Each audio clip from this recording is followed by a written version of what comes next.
हाफिज एहसान साहब ने हमें ज्वाइन किया। एहसान साहब बहुत शुक्रिया आपके वक्त। आप सब क्या देख रहे हैं ये जो फैसला आया 6-1 से, और यकीनी तौर पर अभी इख्तलाफी नोट भी जस्टिस याहिया अफरीदी का सामने आ जाएगा, उनमें देखना ये होगा कि उन्होंने इस पे किस हिसाब से इख्तलाफ किया इस फैसले से। आप क्या समझते हैं?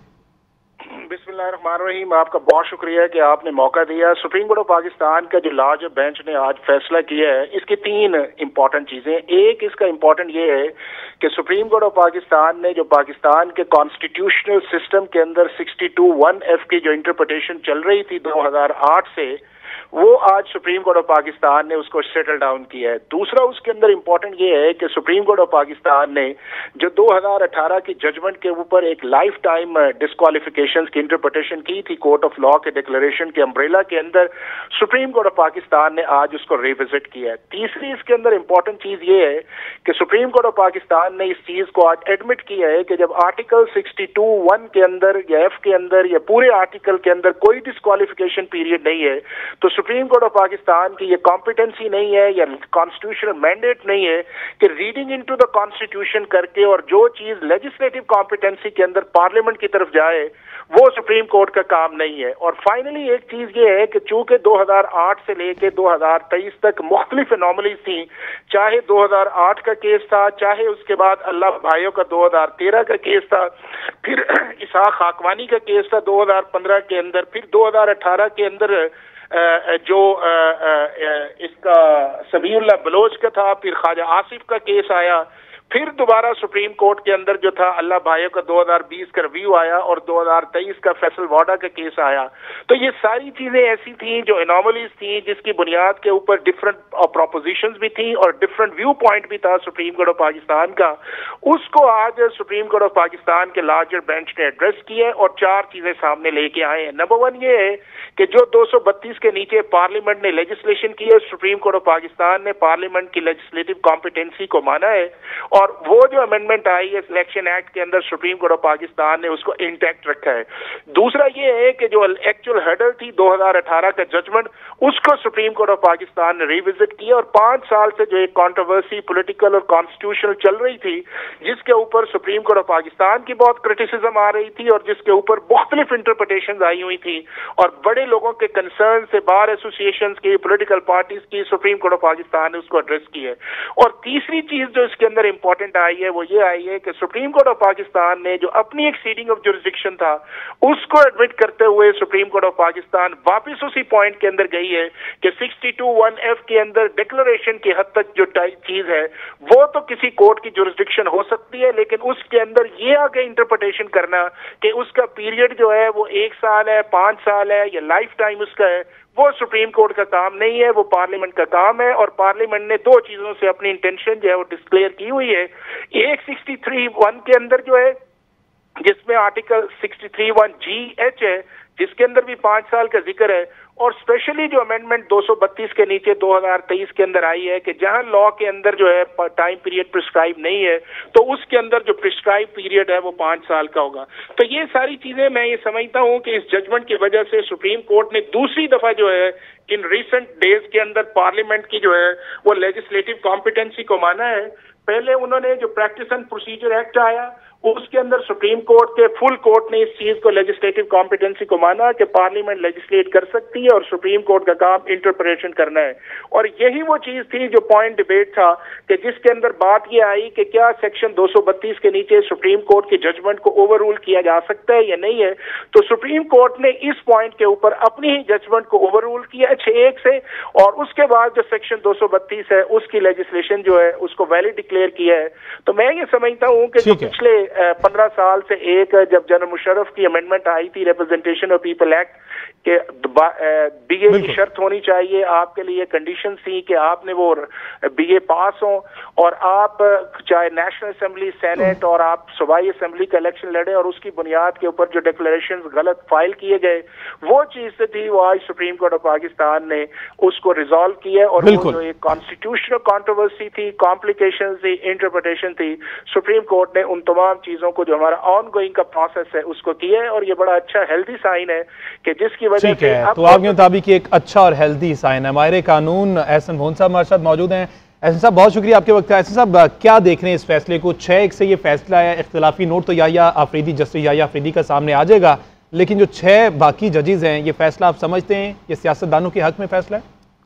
मैं ये समझता हूँ ये जमहूरियत के हक में फैसला है, और इसमें जो एक नैरो इंटरप्रिटेशन की गई थी वो बिल्कुल हमारे नुक्ता नज़र के मुताबिक खिलाफ आईन थी। और मैं जस्टिस काजी फायज ईसा साहब और उनके रफ़का जजेस जो हैं उनको मुबारकबाद पेश करता हूँ कि उन्होंने without being influenced by malicious campaign और एनी एक्सट्रेनियस कंसिडरेशन एक दिया है फैसला, जो कि इंशाल्लाह इससे सिर्फ 2 बंदे नहीं जो आप कह रहे हैं मियां नवाज शरीफ या जहांगीर तरीन, बल्कि हजारों की तादाद में इफेक्टिव हैं इस फैसले से। और ये फैसला जो है वो एक सियासतदान जो आम, दूसरा उन्होंने ये जो पार्लियामेंट का अपना दायरा इख्तियार है तशरीह का, उसको भी इज्जत दी है और वकार दिया है। और उन्होंने ये इसलिए कि जब जो मदर ऑफ दी लेजिस्लेशन है, कवानीन की जो माँ है बनाने वाली, अगर उस अदारे को एहतराम नहीं दिया जाता तो मैं समझता हूँ कि उसकी सही इंटरप्रिटेशन भी नहीं की जा सकती। इसलिए जो काजी फायज ईसा साहब, मंसूर अली शाह साहब और बाकी रफ़काए कार हैं उनके जजेस हैं तो उनको, और इसी तरह मैं ये भी समझता हूँ कि ये जो ट्रेंड है री writing of the constitution under the garb of interpretation, इस पे भी एक जजमेंट आनी चाहिए। जैसे आर्टिकल 63A का एक रेफरेंस में ऐसा जवाब दिया गया जो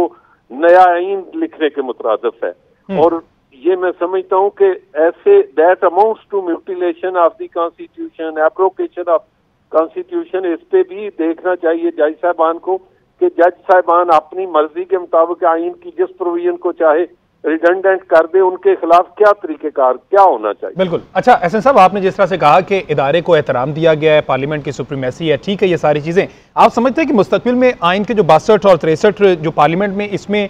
जो तरमीम की गई हैं उन सिक्कों पर अभी भी सवालिया निशान उठाया गया चीफ जस्टिस की जानिब से? बहुत से सवालात हैं, वो कहते हैं कि कोई भी इस पर पूरा नहीं उतरता जो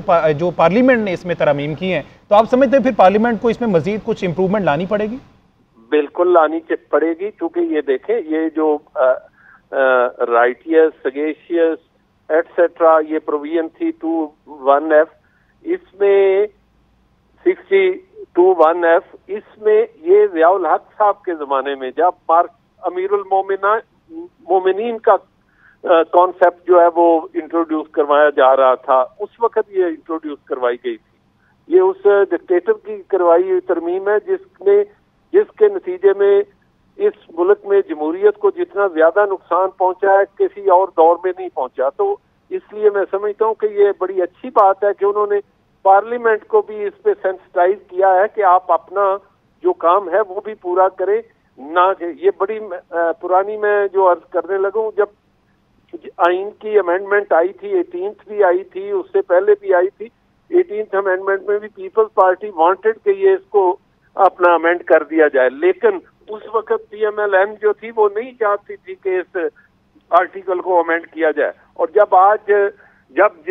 PMLN को इसकी अल्टीमेटली मियां साहब अफेक्ट हुए और दूसरे लोग अफेक्ट हुए, तो there after they did realise कि ये हमने उस वक्त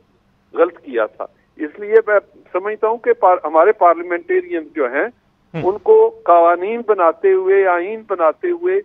इन चीजों का ख्याल रखना चाहिए कि कल को वो भी विक्टिम हो सकते हैं। जैसे आपने देखा अभी जनाब इमरान खान साहब ने चैलेंज किया नैब का लॉ, और नैब का जब लॉ चैलेंज किया उनकी पिटीशन एक्सेप्ट हुई है, तो उसके नतीजे में वो आप ही अब सारे सफर कर रहे हैं, खान साहब खुद सफर कर रहे हैं। इसलिए जब आप किसी और के लिए गड़ा खोदते हो तो कल को वही कानून आपके अपने खिलाफ भी इस्तेमाल हो सकता है। जैसे माजी में हुआ है, आपने देखा PMLN ने जो कानून बनाया दूसरों की विक्टिमाइजेशन के लिए, वो उनके अपने खिलाफ इस्तेमाल हुआ। PTI ने जो बनाया उनके लिए हुआ। पाकिस्तान पीपल्स पार्टी ने अगर कोई इस तरह की बनाई तो वो उनके खिलाफ इस्तेमाल हुआ। इसलिए कि पॉलिटिशियंस को अपना फ्यूचर के लिए, जमहूरी इस्तेकाम के लिए ऐसे कवानीन बनाने चाहिए जो अदारों के इस्तेकाम के लिए हो, ना कि पर्सनल विक्टिमाइजेशन के लिए।